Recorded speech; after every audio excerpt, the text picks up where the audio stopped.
Shalom, selamat berjumpa lagi dengan saya Susi Elizabeth Denny.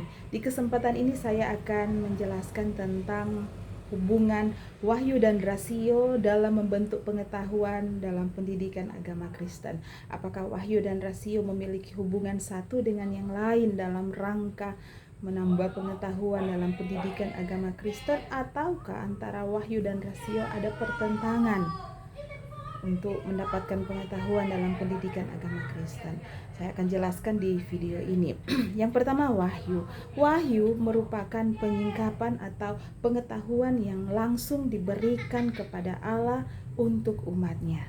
Ada orang-orang tertentu, kalau kita membaca dalam Alkitab, ada tokoh-tokoh tertentu yang dipilih oleh Allah, yang dipakai oleh Allah secara langsung untuk menyampaikan pesan moral kepada umatnya. Biasanya ketika umat Allah melakukan katakanlah sesuatu yang bersifat salah atau tidak sesuai dengan kehendak Allah, maka Allah ingin menegur manusia lewat wahyu yang dia sampaikan pada orang yang dipilihnya.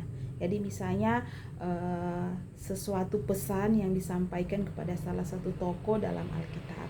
Nanti tokoh ini atau orang ini yang nanti meneruskan pesan Allah itu kepada umat Allah yang telah melakukan kesalahan. Jadi dapat dikatakan di sini bahwa wahyu merupakan salah satu cara yang dipakai oleh Allah untuk berkomunikasi dengan umatnya. Hanya dia memakai orang-orang tertentu sebagai perpanjangan tangan penyampaian pesan Allah kepada umatnya. Sedangkan rasio merupakan kemampuan berpikir manusia. Rasio seringkali digunakan untuk menganalisis, untuk mengkaji, untuk mempelajari segala sesuatu yang terjadi dalam kehidupan manusia.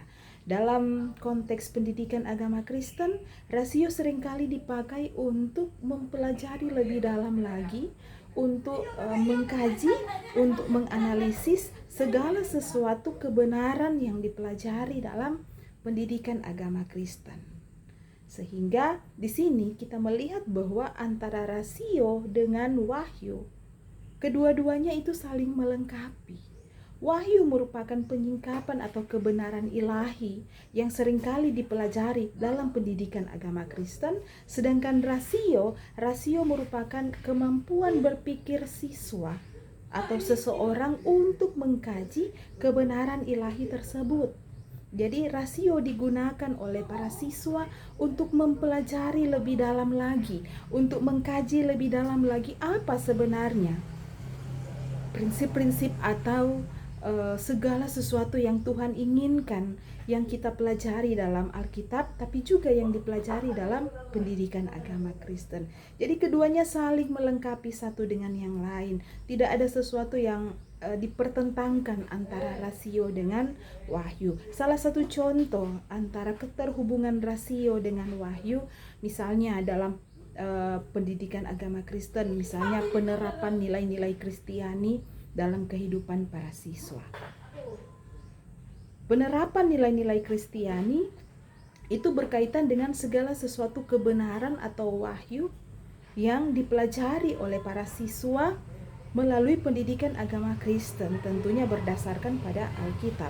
Nah, rasio dalam konteks ini fungsinya adalah bagaimana siswa mengkaji lebih dalam lagi, bagaimana siswa mempelajari, menganalisis lebih dalam lagi apa sebenarnya ajaran tentang kasih itu, dan bagaimana ajaran tentang kasih atau prinsip-prinsip Kristiani itu dipraktekkan dan mampu dilakukan dalam kehidupan nyata para siswa setiap hari. Nah, di sini kita melihat ada keterhubungan antara wahyu dengan rasio. Dengan demikian tidak ada sesuatu yang bisa dipertentangkan antara wahyu dan rasio, karena sesungguhnya wahyu dan rasio sangat begitu saling melengkapi antara satu dengan yang lain. Demikian yang bisa saya sampaikan berkaitan dengan hubungan rasio dan wahyu dalam membentuk pengetahuan untuk pendidikan agama Kristen. Semoga bermanfaat bagi kita semua dan sampai berjumpa lagi di kesempatan yang lain. Shalom.